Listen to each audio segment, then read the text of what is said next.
the cooler Apple stores. Yeah. Welcome in, everybody. We're reminiscing about my evening last night, and thank you for joining the morning meeting. This is a platform for peace, love, and understanding. Whether you're watching on YouTube or here on Two-Way, we're grateful to have you with us, and we'd like you to participate in the chat with a presumption of grace towards all. Stay away from things that are negative. Be positive. Learn, even from people you disagree with. And if you're here on Two-Way and you'd like to be a part of the conversation, please raise your electronic hand. We love new people. So if you've never spoken before, today could be the day when you get to speak to Sean Spicer and Dan Turrentine, something only a few years ago little children dreamed of but couldn't imagine would ever become a reality. And now it's right here before you. All right, lots to get to. First, what the candidates are doing today. We're still seeing lighter schedules than I'm used to, with less than 3 weeks to go, fewer than 3 weeks. The vice president wakes up in Detroit. She doesn't leave Detroit till 12:25 p.m. Again, I'm sure she's having secret meetings and doing all sorts of things in private, but it doesn't appear she's doing anything public in Detroit. Seems like a good opportunity to take another bite at the Detroit apple, but maybe she'll do that without it being on her net schedule. She flies to Jersey and then drives to Washington Crossing, Pennsylvania, where at 3:40 p.m., she's doing a rally-type event with 100 Republicans, including Adam Kinzinger, the former congressman, as well as 2 other former Republican members of Congress who are supporting her, Barbara Comstock and David Trott. And then they describe as ex-Trump officials. So that's her big event. And then her really big event is the interview she tapes, I believe, after that event, that'll air at 6 o'clock Eastern time on the Fox News channel, where Bret Baier will conduct what will probably be the toughest interview she's done so far, her first appearance on Fox, maybe her toughest interview of the entire campaign. We'll see how it goes, and we'll talk more about that in a moment. Donald Trump's town hall airs, they taped yesterday in Georgia, airs on the Fox News channel at 11 today. All female audience, no men allowed. Let's look at one of the clips they've released from that 101, please. Son is a Georgia Bulldog. He was on campus the day Laken Riley was murdered. You know, terrifying for all those kids, right? I wanted to know, like, how quickly in a sanctuary city, like they're calling Athens, Georgia, how quickly can you remove those threats to our society so that our children can go out on a run, as they rightfully should be able to do, in a park in the daytime by themselves? We can do things in terms of moving people out.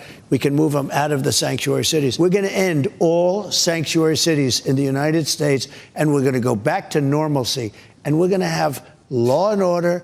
So we try to be forward-looking here. That was taped yesterday, airing today at 11. I talked last night on Two-Way Tonight about the Harris interview with Charlemagne the God and the Trump's interview with John Micklethwait. I think my sense of those is people saw in them what they wanted to see. If you like Trump, you thought he did well, and vice versa.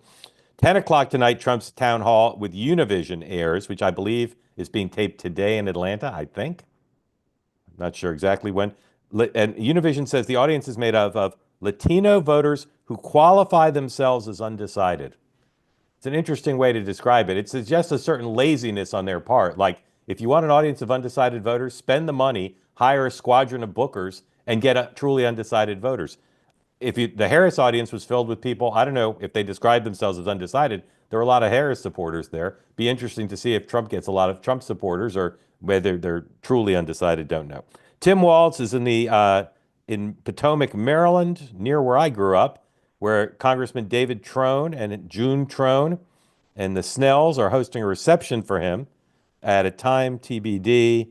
I don't know what else he's doing. J.D. Vance, Pennsylvania rally at 3 o'clock Eastern in Williamsport. Some of the Little League World Series, right? Williamsport? Think so. Yes. And then 6 o'clock. Williamsburg. No, it's not Williamsburg. I guarantee it's not Williamsburg. I'm not sure it's Williamsport. And then in Wilmington, that would be Williamsport. Thank you. Wilmington, North Carolina rally at 6 o'clock. Doors open at 3. Doug Emhoff is in New Jersey, I guess raising money. Joe Biden is delivering a eulogy at Ethel Kennedy's memorial service at 1 p.m. Eastern Time at the Cathedral of St. Matthew the Apostle. I believe that President Clinton and President Obama and maybe Mrs. Obama are also there. And if you're writing a book about the campaign, that would be a good opportunity to create a scene, because I guarantee you they're going to be talking about Kamala Harris at that event. All right, guys, we're going to talk about the Brett Baer interview in a minute, but I want to ask you a few things. Sean, turnout in Georgia on the first day of early voting was massive. Most people I know say that's augurs well for the Democrats. What's your sense of it? It's not good, but it's one day. So let's reconvene in 4 or 5 days and see where we are. But I wasn't thrilled with the number. I do think that's a good day for Democrats, and it should cause concern for Republicans in terms of early vote efforts. And so let's see how this paces. But the number was a good one. It's like posting a good fundraising number right out the gate. Dan. Yep, it's not only was it a good day, but when you're trying to reverse momentum on a macro level, things like this help. And Democrats, I think, as a rule, had become a little concerned about whether Georgia was drifting away. And this morning, people feel like, okay, we might have a chance there. I'll say this: if I were a Democrat, I would say, see, guys, everybody stop wetting the bed about the polls. We got a turnout operation. So this is a good talking point for them today. 100%. And whatever. Well, and Sean, don't forget too, like they've had Doug Emhoff down there. They've had Walz, Bill Clinton, Kamala Harris. You know, there were some Democrats saying like, why do they keep going to Georgia when they've got problems in the blue wall? Yeah, to your point, this is like all, you know, remain calm, all may be well. Yeah. And look, they've got it. People who say only the blue wall, I think, don't recognize A, her challenges in Pennsylvania, and B, the fact that there's only 7 battlegrounds, fewer than there've ever been. There's no reason not to try in those places. Whatever word means 2 notches short of giddy is how my Georgia Democrats reacted to this yesterday. They were super psyched, and I think you guys characterized it well. Now, there's a Politico story about disarray in the Pennsylvania Harris operation. And it quotes people on the record, which is one of the interesting things about it. It's not just anonymous sniping, including some senior union folks saying that the woman who's running the Harris campaign in Pennsylvania is from Pittsburgh. She doesn't get Philly. They have a litany of complaints. Now, in my experience, even if a campaign's run by Ken Melman or someone else super organized, David Plouffe, there's going to be this kind of tension between the locals and different constituency groups in either party.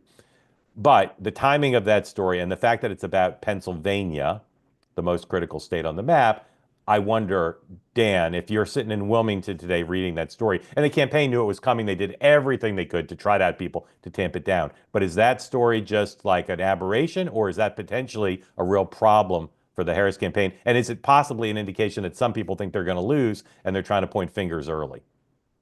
Yes, I mean, unfortunately, this is not the type of story that you see from winning campaigns. When you're having problems, the finger pointing starts. We talked about last week what was happening in Wisconsin. The timing is not good. I mean, thankfully, there are, you know, within that story, some people saying like, I think we'll win the state in spite of these efforts, but there's obviously tension, and it's not the type of thing that you want to see less than 3 weeks out when you're trying to convince people to remain calm. Sean. Look, I think this is, again, one of those things where we're going to have to see if it. One of the things that's interesting to me is they're complaining about this woman from Pittsburgh. Allegheny County over-delivered last time. If you're a Democrat, you know, they actually have made some good moves in Western PA in terms of turnout and overperformance. I might be careful about they're complaining at this point, but it's hard to tell. Again, there are people who always have their egos hurt during a campaign because they're not getting loved enough or enough money. I mean, with the right level of reporting and luck, a reporter could write that piece about probably all 7 campaigns and both campaigns in all 7 states, right? There are going to be tensions like that. But the on-the-record quotes were a little bit bracing, I thought. Well, I think there's also tension because she's spending so much time in the western part of the state and in the rural parts of the state. You know, you could appropriately so trying to limit the margins of her defeat in those areas, which is smart. But I mean, I've heard this now for a couple of weeks. There is increasing anxiety about, you know, Philadelphia. Well, but also remember that Biden has basically stopped at Philadelphia 3 times a week for the past 4 years. And there's a bit of, hey, where are we? Like, we're not getting the love that we got. Yeah, you're right. Okay. And she's from 3,000 miles away. She's not the familiar face. She's not Scranton Kamala.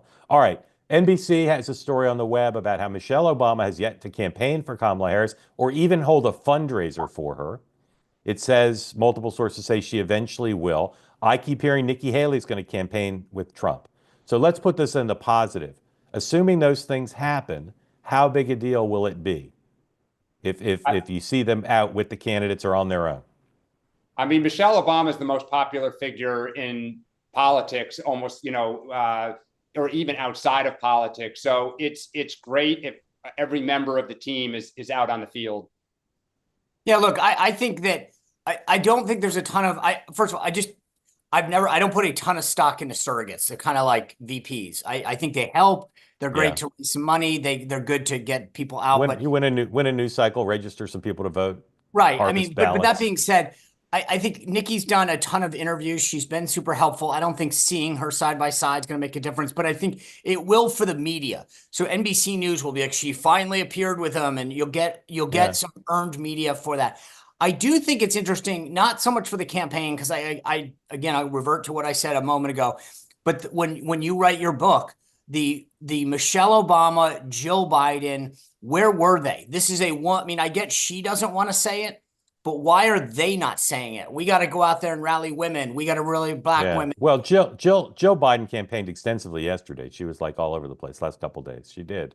You missed it, but she did. She was in like 4 battleground states.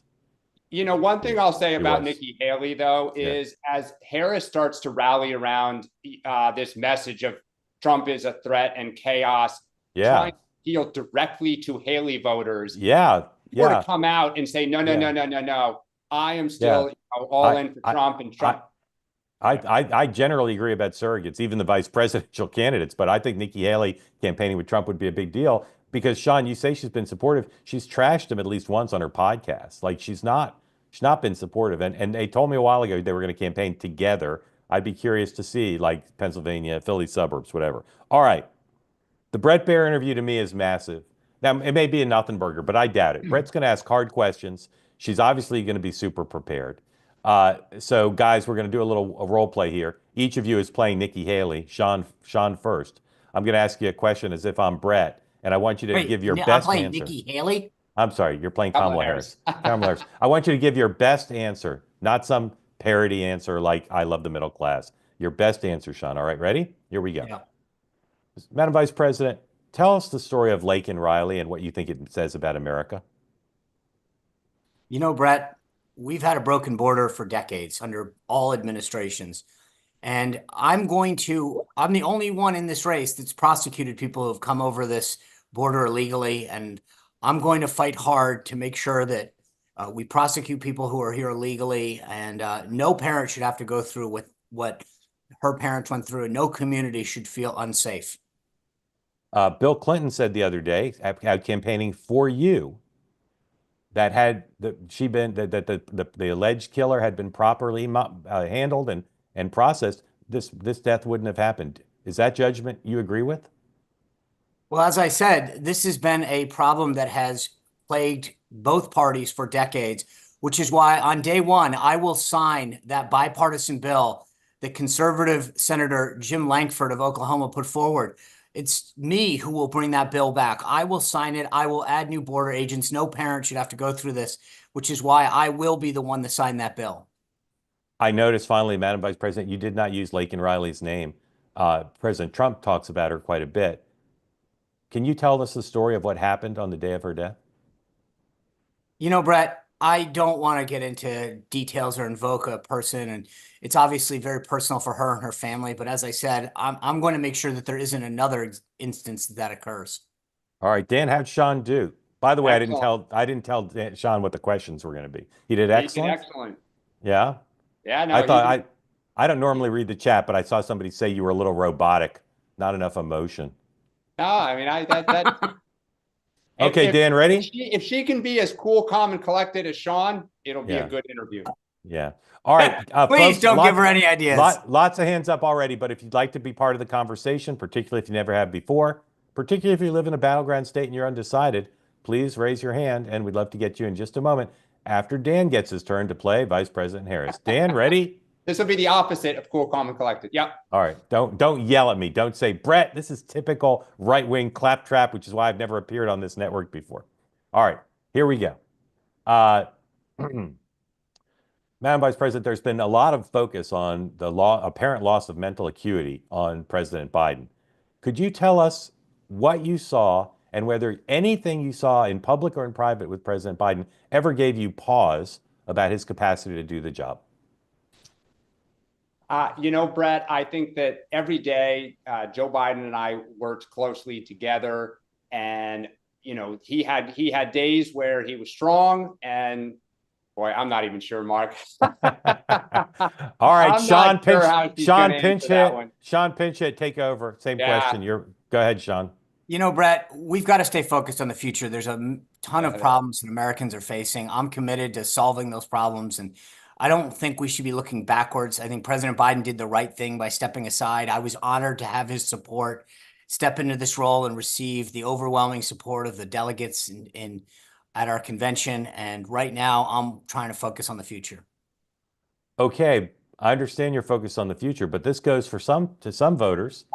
This goes to questions about your credibility and your honesty with the American people. Brett, I'm the only one that's put out my medical records. Donald Trump hasn't put out his medical records. So if you want to talk about fitness for office, I'd be glad to talk about it. But let's talk about the two candidates that are in the race. No further questions, Your Honor. Rick, welcome in. This is why Sean has an extraordinary record of spinning. Rick, unmute yourself. Tell folks who don't know where you are, who you're supporting, what's on your mind, please. Well, thank you for calling on me, Mark. Good morning from Scottsdale, Arizona. The last time you called on me, I positioned myself as, I guess the popular way of saying it is Kamala curious. After the debate, I felt like, I'd perhaps had enough of the former president, even though I voted for him in 2020. I did not vote for him in 2016. So I leaned in pretty hard to hear what Kamala had to say to a voter that was paying attention. My daughter and my son-in-law live in Brooklyn, New York, so I get a boatload of progressive values every holiday we get together, and I understand how progressive values work, but I wanted to hear something that said there was going to be some sense of moderation, or I don't know, some problem that was going to be solved in a bipartisan way. And I didn't hear it. What really bothered me the most was the days that she announced that she was going to break the filibuster to pass abortion legislation. And that's precisely the kind of thing that we can't live in this country where we have such a divisive issue solved in such a partisan way. It's what's divided the country to this point now, and it's got to stop at some point. And that's exactly if she had framed that whole proposition differently, I'd probably still be paying attention. So I'm here to say that I've actually made up my mind. Here's my ballot. From Arizona. It's early voting, and with all due respect to my brothers and sisters here on the two-way platform, we're going to vote for Kamala Harris. I've decided I'm voting for Donald Trump.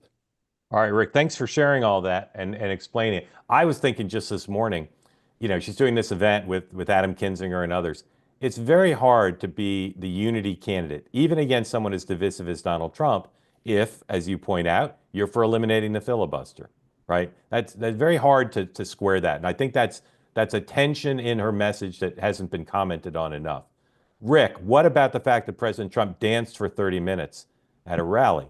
No, forget that example. What about the fact that he's been saying things lately, like saying maybe use the military against civilians?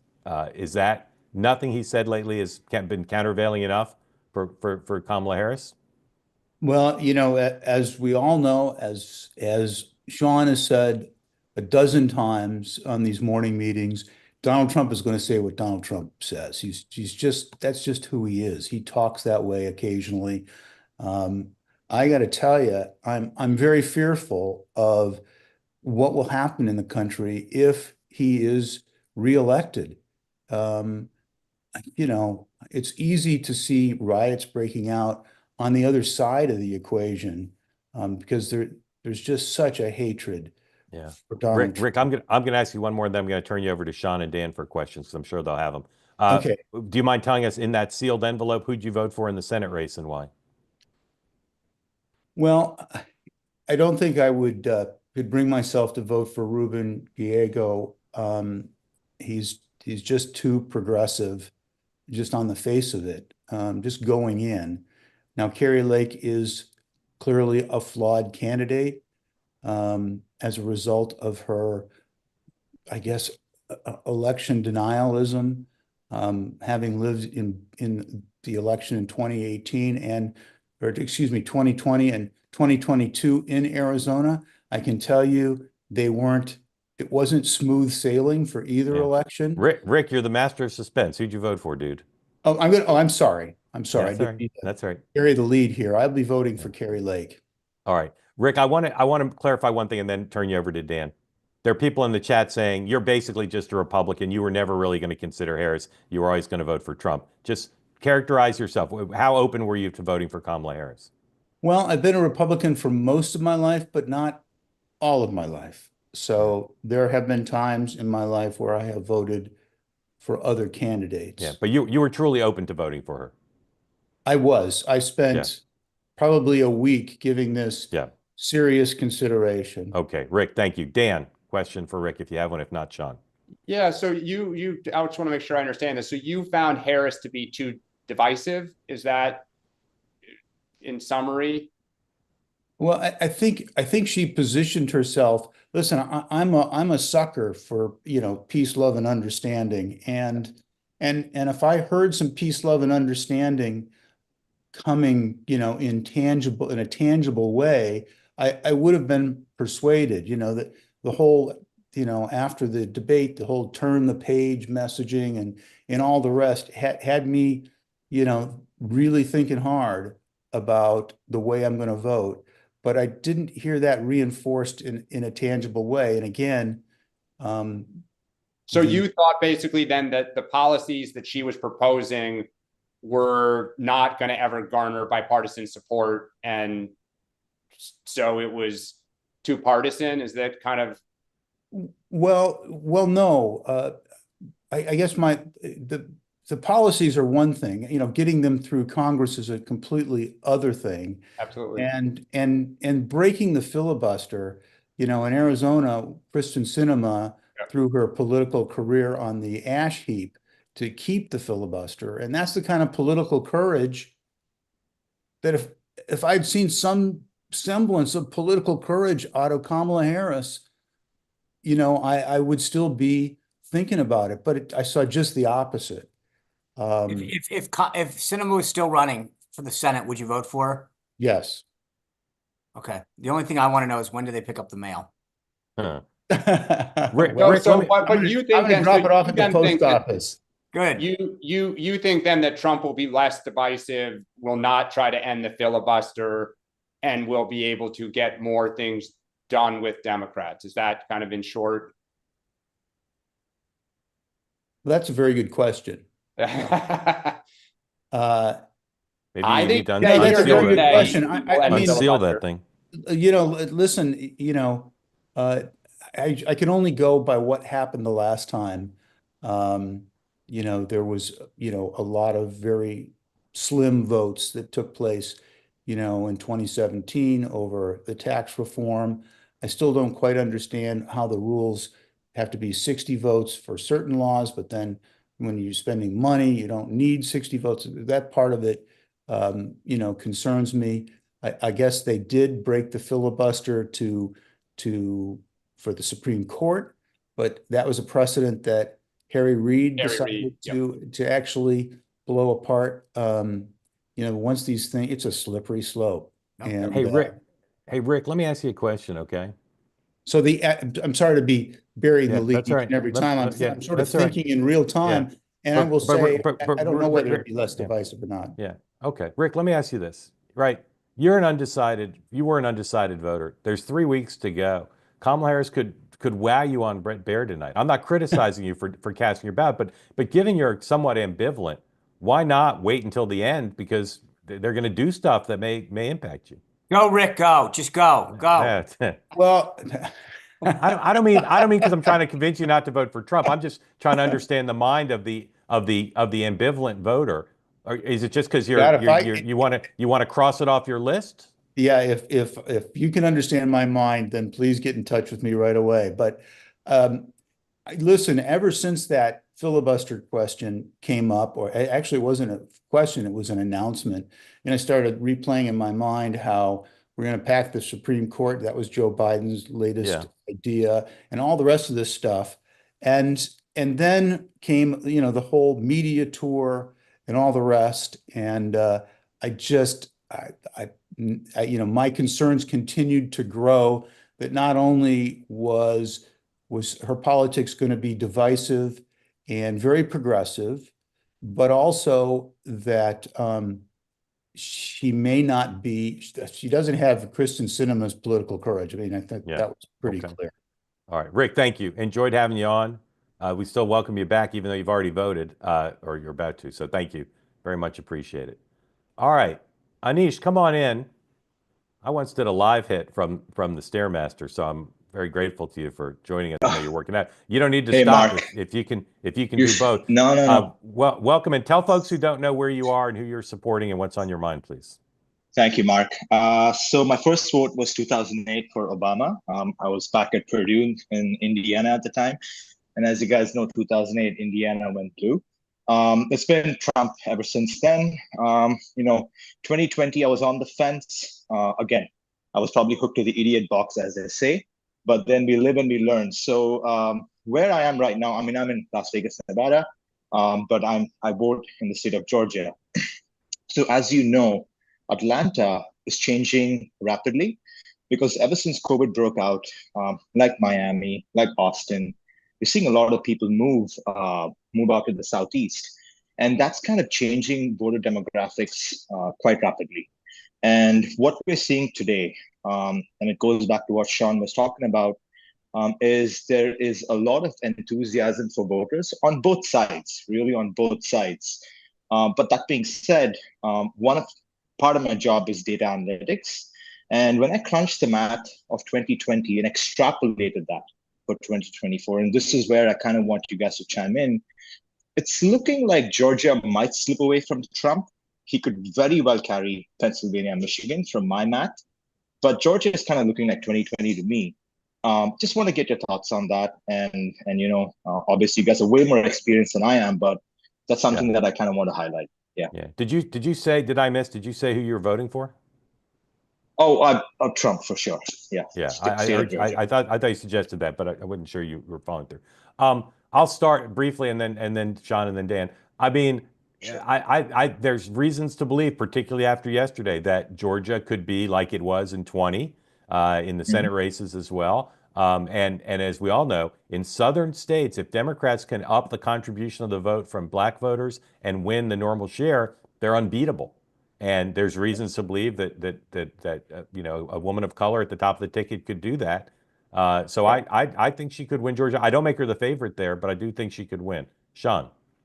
Look, if you look at all of the recent polls, right, it's Trump up 5, tie, Trump 1, Trump 2, Harris 3, Trump 2, tie, Trump 1. I mean, there's everything suggests it's going to be razor thin.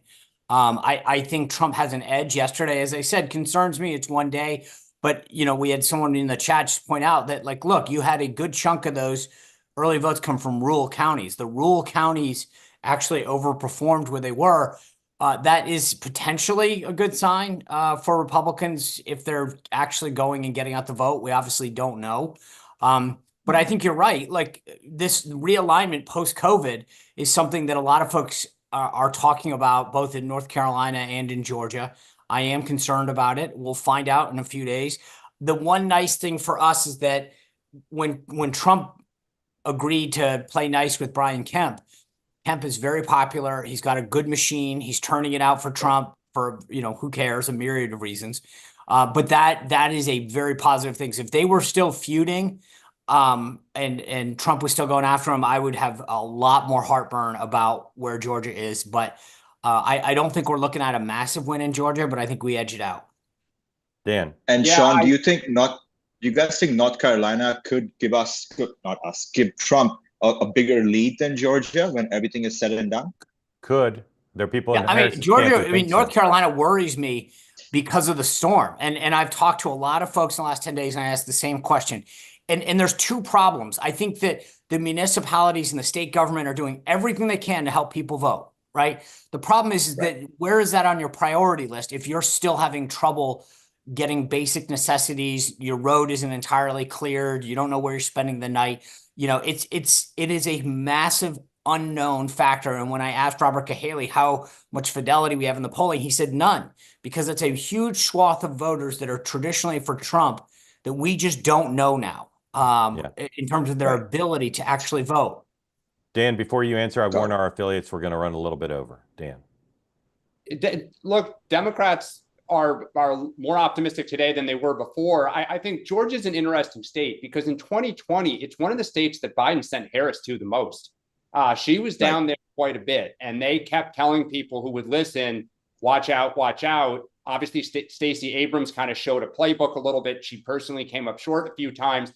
I think the question that Democrats have had is those kind of Bush suburban voters in suburban Atlanta who went for Biden in 20, would they go for Harris? And when Kemp and Trump were feuding, they were optimistic. When they started making up, they were not so sure. I think that's, it's the same thing with those suburbs of Charlotte, North Carolina, of Durham. So many people have come in. I know Democrats who think it's a higher probability they win Georgia or North Carolina than Pennsylvania. And I think these last couple of weeks, it'll be interesting to see where Walz, Emhoff are deployed. It'll tell you where they're feeling more confident. Anish, thank you. Enjoy the workout. Enjoy Vegas. Put it all on thank you, guys. Put it all on black Appreciate meat it. or whatever that is. Thank you. All right. Anna, if I'm pronouncing it correctly. Unmute, please. Can you unmute? Anna, can you unmute? Hello. One more time. She talking to me? She's talking to somebody else. She's trying, I think. But... Oh, there you go. You're unmuted. Can you hear me now? We can. Thank you for joining. Tell us where you are, who you're supporting, and ask or express. I am calling in from Houston, Texas. I'm Cuban American. I was born and raised in Miami. So I have insight into what's going on in two areas. I have a question. Oh, who I'm voting for, sorry. 2016, I voted for Hillary. 2020, I voted for the Libertarian. And this go around, I'm not voting for either main candidate. Yeah. Who are you voting for in the Senate race? Neither. Neither. Okay. Floor is yours. Question or comment? Thank you for joining. I have a question. I'm trying to understand the logic behind campaigning. Sean, you'll appreciate this. This was on my neighbor's doorknob. I can see. I get the gist, I think. So it's the Ted Cruz campaign, but what's interesting is they put it on my neighbor's doorknob, who is a staunch Republican that votes Republican all the way. Yet they didn't put it on my doorknob, and I haven't voted for Ted Cruz the last couple of times. What's the I'm sorry, I can see it says Ted Cruz, but what's the message? Pro Cruz. He's awesome. Right. Secure the border, grow Texas energy, create jobs and lower prices, keep families safe. And does it say at the bottom it's paid for by the Cruz campaign? Truth and Courage PAC. Okay. Yeah. And then the usual on the call-in side saying that he's up for open borders, reckless spending, higher prices, defunding the police. All true. But yeah, I'm curious as to when is it too much? They're spending a lot of money on TV ads down here for Colin Allred, and it's every commercial break. There's more than one commercial, either Colin Allred or the anti-abortion stuff. And it gets to the point where it's oversaturated. I find it extremely annoying, but I imagine other people do. So at what point is it working against you instead of for you? Yeah, so it's a great question you're asking, because I mean, I was having this conversation. I've probably had this conversation 5 times with people about how many texts they're getting and whatever.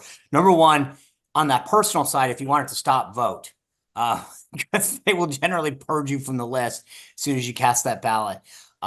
Here's the problem. One, it's a million groups that are out there, so that's Truth and Courage PAC, right? So you've got a bunch of groups out there. They all have money, and it all has to get spent. You don't want anything in your account November 6th. So they have to blow it, and they also have to raise it. And then I'll tell you on the cynical side, there's a lot of consultants that get a lot of cut from all that kind of stuff.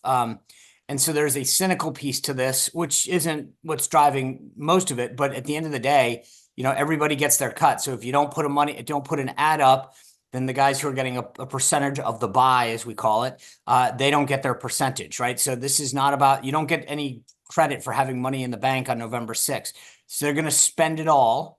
And they need to tell their donors that they did that, because this is all, I need more money because I spent the money you gave me, and the money that you gave me, I put up on these ads, and here's what it's doing. And then I did a bunch of polling to show that it moved the needle. So it's an industry, just to be blunt. I have one more question too. I've been getting a lot of texts on my phone from both campaigns, asking for donations, but it's interesting because none of them use my name. They say that they're from Georgia and other states, a couple from Texas, but they use names like Janet and Melissa or Michelle, dear whoever. Well, somebody signed you up. Me. So I'm wondering if it's spam or if their roles are just incorrect, or I don't know. Some of it too is that campaigns purchase voter or donor lists, voter lists from other organizations. And to get a little technical, as spreadsheets get passed around, sometimes when they import them, names get mixed up and the lines don't all match up. As somebody whose first job in politics was merging thousands of spreadsheets, it definitely happens. But to Sean's point, it's you want to leave it all on the field. I've heard people say, like, if another person knocks on my door, I'm going to kill them. Like, just stop, doing this. And campaigns, some people think television is a diminishing return in general, but if it's not TV, they're going to get to you another way to Sean's point, until you vote. Anna, thank you for joining. Thank you for joining. Appreciate having you here. Thank you for doing this, Mark. Really appreciate it. We're great. Really appreciate having you be part of the community here. Dan, welcome in. That is a great American kitchen. I like everything about it. Tell everybody great name too, of course. where you are, who you're supporting, and what's on your mind. Good morning. Dan from Houston, Texas, and I am definitely 100% voting for Donald J. Trump. Did you vote for him in 16 or 20? Both. Yeah. Okay. Tell us what's on your mind. I was a black man on the Trump train way before it was popular to be a black man on the Trump train. I know you've got more company this time. Yes. People are waking up of all stripes, not just black people, but people of all stripes are waking up to the damage that the Democrats have done for a long time to various communities. And I'm glad to see more people coming aboard. And Dan, what impresses you most about Vice President Harris? Impresses me the most? Yeah. Absolutely nothing. Okay. Absolutely nothing. I mean, I'm kind of like what she said on The View. I can't think of anything. It's just there's just nothing about it. Yeah. All right. What's on your mind, Dan? You got a question, or just wanted to share what you shared, which is great. But if you got a question, now's the time. Yeah. No, I really don't have a question. This is my first time on the Zoom with you guys. I've been watching for a couple of weeks, and I just wanted to share that there are a lot of not just young black men that are moving over, but also older black men that are voting for Trump as well. Have you ever voted for a Democrat for president? I did. The last one was Jimmy Carter. Okay. So I've been voting Republican since then. And Dan, who are you voting for in the Senate race? Ted Cruz. Okay. You guys want to ask Dan any questions? Dan on Dan or Sean on Dan? No, I just appreciate him sharing his voice. Thanks for joining Yeah. us. Dan, what's in that jar back there? What's where? Behind you on the counter. Is that a jar? What's in there? Is a fake screen. It's not a real kitchen. Oh, not a real kitchen. All right. I knew it was too good to be true. It's a great kitchen. All right. Dan, you want to ask Dan a question or just thank him for his service to America here? Yeah, no, just thank you for coming on. Okay. Dan, thank you for participating. Appreciate it. Have a great day. All right. Let's get one more folk in. If you've got your electronic hand up and you're a Harris supporter, please raise your hand. I'm sure we have some. Fewer and fewer every day. We're winning them over. Come on now. Yeah, there we go. James is here always to help us out. James, Sounds Harris like you won supporter. over 40 years ago. Harris supporter, leading Tokyoites for Harris. Correct. Yeah. James, what do you think? What do you think? Yes, sir. Have an assertion, not a question. Yes, sir. Assert away. The whole premise of our conversation since we started has been that it is about defining Kamala Harris. And I've really started to believe it's really just as much about forgetting who Donald Trump is, because there's a lot of clever dodges that we use to discuss the truth about the man. And the one that comes up the most on this platform is January 6th. So what generally happens is somebody will say, what about Trump's speech and his behavior on that day? And the line, Sean, you do it better than anybody, no offense. Thank you. Comes down to personal responsibility. Trump gave a speech and then a mob went to the Capitol. They caused a riot. What about all of the riots in wake of George Floyd? And that's a really good point. The problem is it evades all of the conduct that I find most egregious about January 6th. And the thing that gets us so worked up is that it's never discussed. So when I think about January 6th, my mind is Donald Trump was told repeatedly, time and time again, that he lost the election. He was told by the people who oversaw the election in the most important swing states that he lost. He was told by Georgia Secretary of State, Brad Raffensperger. And he said, listen, I don't care about that. Find me 11,780 votes. I heard the call. Okay. But I mean, you could say, characterize it how you want. Yeah. It was not just that. It was state election officials. It was state governors. It was legislators. Hold on. Let me just finish this one point, because this is the part that's so unnerving. He then called up his acting attorney general and he said, I want you to declare the election was a fraud. And the guy refused and he tried to fire him. He approved a coordinated scheme to send fake election results from the swing states to Congress, and then tried to pressure his existing vice president to throw out the legitimate results and certify the fake ones. Okay. So after all of that and going on TV every single day and saying that the election was fraudulent, then he gave a speech. Then he sent them off to the Capitol. Then we had a riot. And the whole result was people's lives were ruined. Millions of people lost faith in the election process. And Donald Trump, it all happened because one man refused to accept the results of the election. Sean, I'm sorry, but he was just told time and time again, read Jack Smith's indictment. Yeah. So that's why character matters. That's why temperament matters. That's why you can't just say, the guy's a lunatic, but I like his policies. You know, I know you got a black belt and whataboutism. There is no what about for this. And the next thing people say is that there are safeguards. The safeguards are only as good as the people who are in charge of enforcing them. There should have been safeguards for a lot of the stuff he did, but there weren't. And I think Donald Trump has very keen authoritarian instincts. He is someone who's not going to make the same mistake twice. He's not going to put people of integrity in positions of power. He's going to put woefully unqualified people in positions of great responsibility on the sole criteria that when the time comes, they'll be undyingly loyal to him.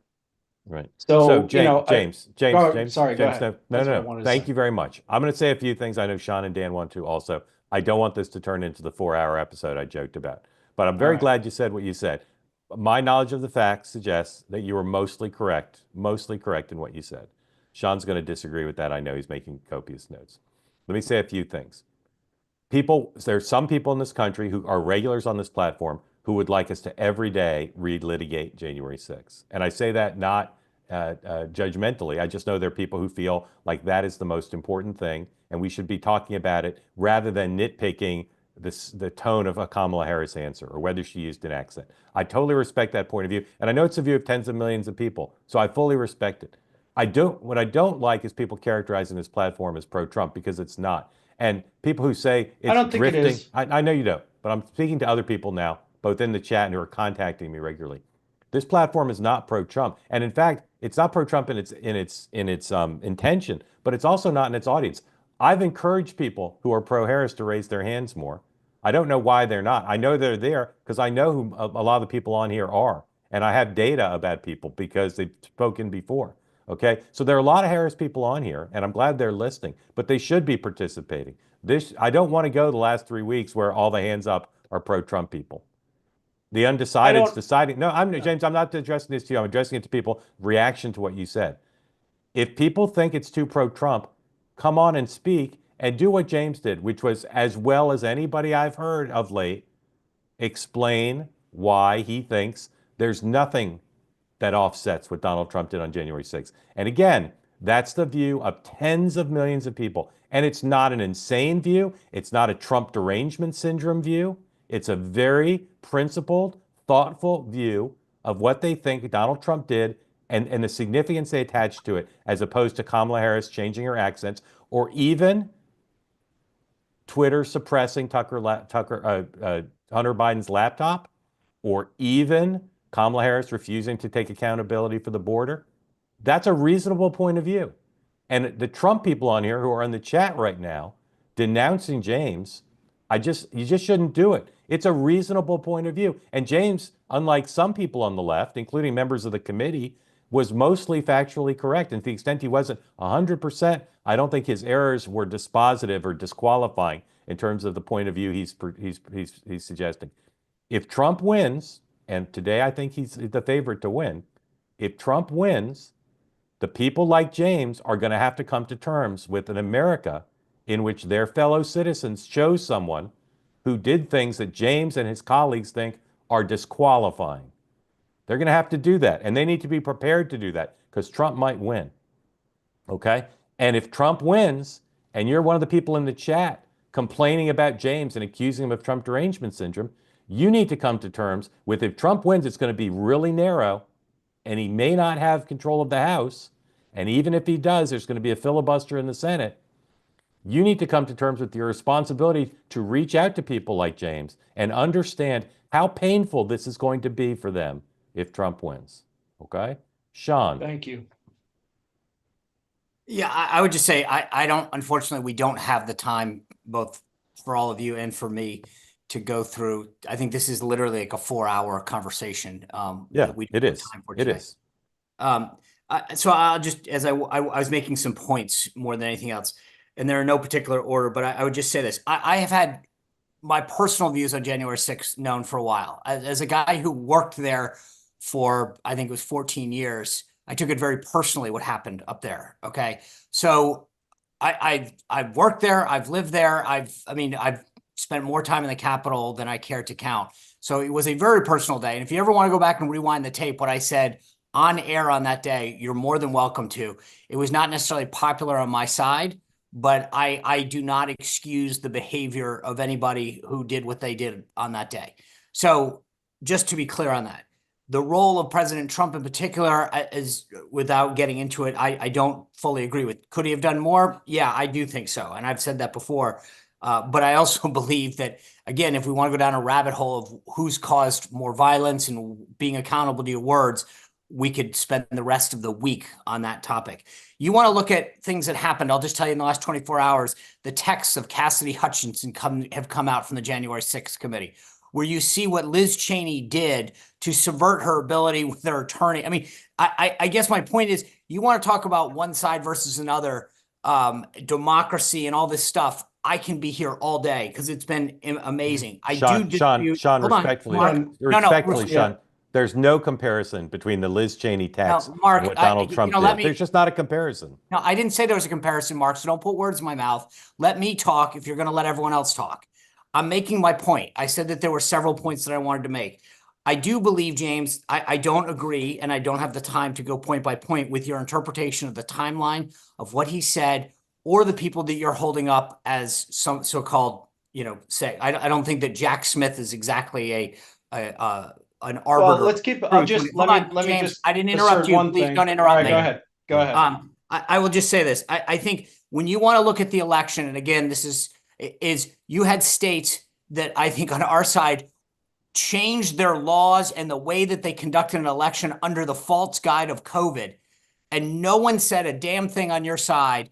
I'm sorry. I think when we want to talk about democracy and subverting the rule of law and whatever, what happened last cycle, to me, was a travesty. And I think every one of our folks is called an election denier when we bring this up. When we talk about keeping people off the rolls, the DOJ sues them. You see that here in Virginia. I find it funny how you want to go after Donald Trump and you excuse the behavior of so many people on the other side that do things that we on my side find abhorrent. So there's my bullet points on those. Okay, I think you're an honest broker. Yeah, I do think you're an honest broker. The whataboutismo, I'll let people decide whether it's a fair or a false equivalence. But it's the first time in 248 years that a sitting president refused to oversee a peaceful transfer of power. And take a look around the world when that stops. All right, I want to let Dan. Hold on one second. Let me just respond to two things Sean said. First of all, Sean, I agree with you about citing the special counsel. I think his behavior has been abominable, and it continues to be so. I would never cite him as a arbiter of the facts of this case. I just wouldn't. He's lost his.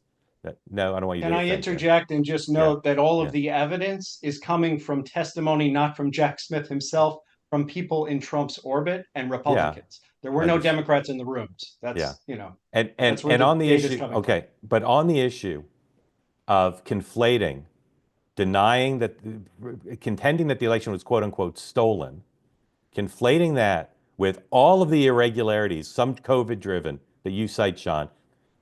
I like the way Tom Cotton does it. Tom Cotton makes a very strong case for the irregularities having unfairly influenced the election. But to conflate that with Trump's Mark, hold on. I didn't use the word. Why are you saying the word stolen? Did I use that word? Why are you putting words in my mouth? When did I say that? I'm not addressing it to you. It's a false equivalence. You did. What about it? Mark, I'm addressing it to Donald Trump. You all. I don't mean you. I mean you all. When you, if the conversation is about January 6th and about Donald Trump's convincing tens of millions of people that the election was quote unquote stolen, suggesting it was stolen through irregularities that involved malfeasance rather than just your party being outfoxed, okay? That's a problem. And to even bring it up, I'm not a big believer, as James is, in accusing people of false equivalency, because there are equivalencies that maybe not 100%, but that are close. But this is the fundamental problem. The Democrats and Mark Zuckerberg and all sorts of people conspired to make it less likely that Trump would win and took advantage of COVID to change the rules in ways that were advantageous to the Democrats. That has nothing to do with January 6th. It has nothing to do with trying to influence electors. It has nothing to do with improper things that Donald Trump has done to create the impression that there was ballot stealing and things that were criminal, as opposed to just you guys were outfoxed. Dan. Yeah, James, the good news here is this is where Kamala Harris is going. This appears to be where the closing, argument is going, which is, are we going to go back to all this chaos, right? That Trump is crazy, he's deranged, and this appears to be where they're going. And January 6th, I am certain you are going to hear more and more about this, and the voters will decide, right? I mean, I don't think she's going to go down without swinging this bat, basically, okay? So as a Democrat who also, I ran on the mall that morning, January 6th before sunrise. There were people in Kevlar vests with guns drinking Jim Beam walking down the mall. And I remember I came home and was like, whoa. This is not looking good for the day, but they're going to make this case. And I, as a Democrat, hope the country, majority 50.1, agrees with you. But I hear other people and understand that may not be the outcome. And on this show, I agree. Yeah. And I look, accept on that. this show, to Mark's point, we respond to what voters, is on their mind. We hear voters say the economy, inflation, immigration, right? So we talk about that. The candidates talk about that. No, because that is what voters have said is of most importance to them. But this is a big issue, and Harris going to lean into it. Going to lean into it hard. I'm glad. Yeah, and we'll see what voters, decide. I come on the platform because I see reasonable people on both sides, and to me, it's just what goes unsaid. So that's why I felt the need to say it. But to just one last thing I'd like to say: if anyone who is voting for Trump is curious or at all concerned about what I'm saying, I would ask you, do you believe in your heart of hearts that in 4 years, if he were to win, he's not going to put his thumb on the scales for J.D. Vance if it means giving him a pardon? Do you believe that he's suddenly gotten a newfound respect or appreciation for the rule of law or democracy? And finally, if you're at all nervous, I'd encourage you to read Sonia Sotomayor's dissent in the Trump immunity ruling, because that is terrifying. What has happened at the Supreme Court for executive powers, Sean, I've been a lawyer for 20 years. This one I know is terrifying. So just, I'm not saying this because I'm some partisan guy. I'm not that emotional about politics until Trump came around and until these events happened. That's when I've gotten most animated. That's when I've been most concerned. So that's all I want to say. James, very grateful to you for phrasing it the way you did. Can I make one question though, since you're a lawyer? Hold on. The objection is in writing, and I don't care. There are still legitimate concerns over the integrity of our elections. When they cast the ballot on an electronic voting machine, that there is no paper trail. But constantly shifting vote tallies in Ohio have led to additional. Oh, you're shaking your head now, James. Because Sean, concerns then. Because where was your legal concerns then? My concerns stem from the fact that the sitting president of the United States, did any of those people try to subvert the election? Did those people try to steal it? They undermined confidence in the result through their use of their public platform and their credibility to say they had doubts about whether the election was fairly conducted and the results were legitimate. So when the Democrats do it, it's okay. I just want to make sure we're clear on no. One side doesn't. Look, there's one thing I want to make really clear here. Trump, in his behavior, let's go back to Brad Raffensperger. What does he do after he doesn't cave to him? James, he outs him publicly and vilifies him. James, so the bottom line, James, go ahead. You're giving a bill of particulars about a particular thing Donald Trump did. What Sean is pointing out is what's a problem with this? Because I don't think any of us think Trump's going to steal the election. What he's going to do is undermine confidence in the result. He's not going to steal it. We have institutions. We saw that in 20. We have institutions. So if the problem, which I think it is people using their platforms to undermine confidence in the legitimacy of the outcome, as Sean has pointed out here and many other Republicans have pointed out, this has been going on by Democrats since 2004. And it makes a very big difference when it's coming from the Oval Office, is my point. No. It's a higher standard. The Speaker of the House. I'm sorry. The Speaker of that. You think there's a higher authority than Bernie Sanders? You have more thinking to do. Just kidding. Trying to add some. Wait, hold on. Yes, here's my it question. Is different if the president the one point that I want to make is that there's so many things. Where do you think that Donald Trump got the idea from? When he says something. I know exactly. Oh, wait a minute. Donald Trump sat. Now everybody needs to wait a minute. He picked the craziest people in the room. Rudy Giuliani. For one thing. He picked the craziest non-evidence in the room. For one thing, we're a half an hour over. For another thing, I got to be on Smirkon. No, I'm very glad you came on and said what you said. For another thing, I got to be on Smirkonish in 2 minutes, and Sean's got somewhere to be, and so does Dan. Very grateful for everybody who came on, including James. I'll say again, you Harris supporters who are on here every day, please raise your hands and participate. I'm very glad James did, but we want it to be even, and we don't want people to feel they can't be part of this. We call them people at random, and a lot of them happen to be Trump supporters, and lately they happen to be people who are undecided who have decided to vote for Trump. That's reality, but it's not the whole reality of what this platform is or aspires to be. Tonight, special time, 7 Eastern. We're all going to watch the Kamala Harris interview. John Della who's a pollster, who's a Democratic pollster. So come if you're a friendly voice, if you're James, because it'll be morning in Tokyo. 7 o'clock tonight. We'll have highlights from the interview. We'll break it down. We'll hear everybody's point of view about it. And then tomorrow, regular time, 9 a.m. Eastern time, Sean, Dan, and I will be back for a delightful romp through peace, love, and understanding. Sean, I'm sorry I interrupted you, but I just considered that an interactive conversation. It's always Getting everyone ready for Thanksgiving. Yeah. All right, everybody. Have a great day. I'll see you again. Special time tonight, 7 p.m. Eastern, to break down the Harris interview and everything else that occurred. Thank you, everybody.